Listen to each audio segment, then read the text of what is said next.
Hello, welcome back to my channel.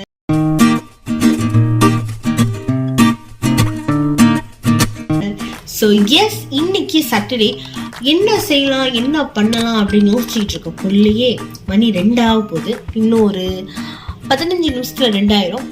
So lunch என்ன சாப்பிடலாம் அப்படின்னு யோசிச்சேன். வீட்லேயும் வேற அம்மாவும் இல்லை அப்பாவும் இல்லை, வெளியாகிட்டாங்க. என்ன செய்யலாம் அப்படின்னு யோசிச்சப்ப என்னோட ஞானத்துக்கு யோசிச்சது வந்தது அந்த இடிசம்பல். அந்த இடிசம்பல் ரொம்ப நாளாக கிரேவிங்காகவே இருக்கு. சரி, யாராச்சும் செஞ்சு கொடுப்பாங்கன்னு பார்த்தா, ஆனால் செஞ்சு கொடுக்குற மாதிரி ஒரு வாய்ப்பு அமையல. அதனால நம்மளே செய்கிறோம், இன்னைக்கு சாப்பிட்றோம். அதுதான் நீங்கள் ஃபுல்லாக வீடியோவை பார்க்குறோம். ஸோ வாங்கலாம். ஸோ தேவையான பொருட்கள் சொல்லியிருந்தேன் இல்லையா, இதுக்கு வெறும் 4 ஐட்டம் தான். நெத்திலி நீங்கள் உங்களோட குவான்டிட்டிக்கு ஏற்ற மாதிரி இது பண்ணிக்கிங்க. நான் ஒரு ஆளுக்கு ஏற்ற மாதிரி எடுத்திருக்கேன். அப்புறம் காஞ்ச மிளகா 1, ஊசி மிளகா உரப்பு வேணும் அப்படின்னா நீங்கள் எடுத்துக்கலாம். நான் 2 எடுத்திருக்கேன். எனக்கு சின்ன வெங்காயம் 3 சின்ன வெங்காயம். எனக்கு வெங்காயம் கூட எனக்கு பிடிக்குன்றதுனால நான் கூட எடுத்திருக்கேன். உங்களுக்கு வேணுன்ற அளவுக்கு பார்த்து எடுத்துக்கோங்க. ஸோ இது என்னன்னா எல்லாமே ஒரு ஆள் சாப்பிட்ற அளவுக்கு நான் செஞ்சேன். ஸோ இது எனக்கு மட்டும் நான் செஞ்சுருக்கேன். ஸோ எப்படி செய்யலான்றதை வாங்க பார்க்கலாம். இப்போ சட்டி சூடாயிடுச்சு. ஸோ நம்ம தேவையான அளவு எண்ணெய் ஊற்றிக்கலாம். இப்போ எண்ணெய் சூடானதுக்கு அப்புறம் நம்ம ஒரு ஐட்டமும் பொரிச்சு எடுக்க போகிறோம். பொரிச்சு எடுத்ததுக்கு அப்புறம் தான் இடி சம்பளம் செய்ய போகிறோம். ஓகே, எண்ணெய் சூடாயிட்டோன்னே நம்ம நெத்திலி போட்டுடலாம். நல்லா நம்ம கோல்டன் ப்ரௌன் வர அளவுக்கு பொரிச்சு எடுக்கணும்.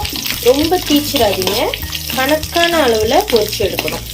கணக்காக பொரிச்சு எடுத்தாதான் அது சாப்பிடக்குள்ள அந்த கசப்பு தன்மைலாம் இருக்காது. கணக்காக பொரிஞ்சு அழகாக அந்த டேஸ்ட் கொடுக்கும். இப்போ நெத்திலி இந்த மாதிரி வந்தோடனே நம்ம இப்போ நெத்திலி எடுத்துடலாம். இப்போ நம்ம காஞ்ச மிளகா பொரிக்க போகிறோம். இது கொஞ்சம் நெடியேறும். ஸோ கொஞ்சம் பார்த்து கவனமாக போயிங்க. மனுஷியாக வந்த அளவுக்கு பார்த்தீங்கன்னா பாருங்கள், டக்குன்னு வெந்துருச்சு.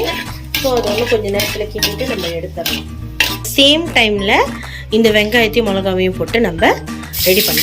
எனக்கு வெங்காயத்தையும் மிளகாவையும் இந்த மாதிரி இல்லை, கொஞ்சம் எண்ணெயில் வேக வச்சு செஞ்சு சாப்பிட்டா நல்லா இருக்கும், பிடிக்கும். சில பேர் அப்படியே பச்சையாகவும் இடித்து சாப்பிடுவாங்க. அது உங்களோட இதுக்கு ஏற்ற மாதிரி. ஸோ எனக்கு வெங்காயத்தை அந்த மாதிரி இதில் போட்டு கிண்டிட்டு கொஞ்ச நேரம் அது வெந்தோடனே அதுக்கப்புறம் சாப்பிட இதாக இருக்கும். எல்லாமே உங்களோட இந்த அளவுக்கு பார்த்துக்கோங்க. ஓகே, இப்போ நான் பொரிச்சு தனியாக எடுத்துட்டேன். இப்போ இதை எப்படி இடி சம்பல் செய்கிறோன்றதை பார்க்கலாம். இது எப்படி செய்ய போகிறோன்னா, இப்போ கொஞ்சம் கொஞ்சமாக இந்த இடிக்கல்லில் நம்ம பொரிச்சு வச்ச அந்த வெங்காயம் மிளகா இதெல்லாம் இருக்குல்ல, கொஞ்சம் கொஞ்சமாக நம்ம உள்ளே போட்டு இடிக்க போகிறோம். ஸோ ரொம்ப சிம்பிள்.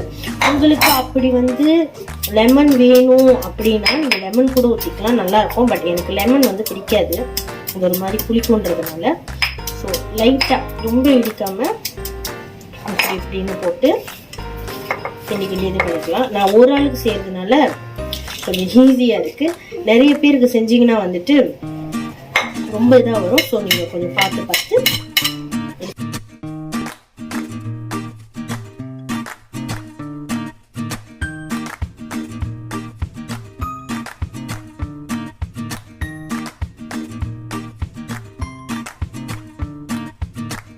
தேவையான அளவு உப்பு கொஞ்சம் போட்டு இது பண்ணீங்கன்னா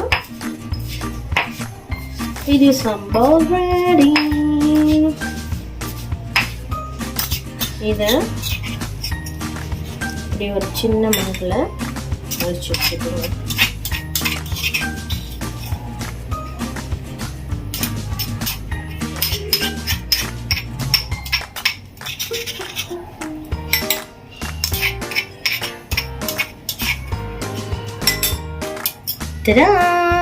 இது ஒரு ஆள் சாப்பிட்ற அளவுக்கு கணக்கு. இப்போ இதுக்கு சைட் டிஷ் ஏதாச்சும் பண்ணணும் இல்லையா, அதை ரெடி பண்ணணும். வேற என்ன, முட்டை தான். இந்த முட்டையை பொரிச்சு சுடுசோறில் வச்சு இடி சம்பல் வச்சு சாப்பிட்டா அப்படிதான் இருக்கும். 2 முட்டையை இப்படி உடச்சி நல்லா வேக வச்சு அந்த நடுவில் மஞ்சள் கருவை மட்டும் குழைய விட்டுறாதீங்க. அது அப்படியே ஒட்டடியாக இருந்து சுட சோறோட பச்சடியில் வச்சு சாப்பிட்டா அப்படிதான் இருக்கும். நான் ரெடி பண்ணிவிட்டு உங்களை பார்க்குறேன்.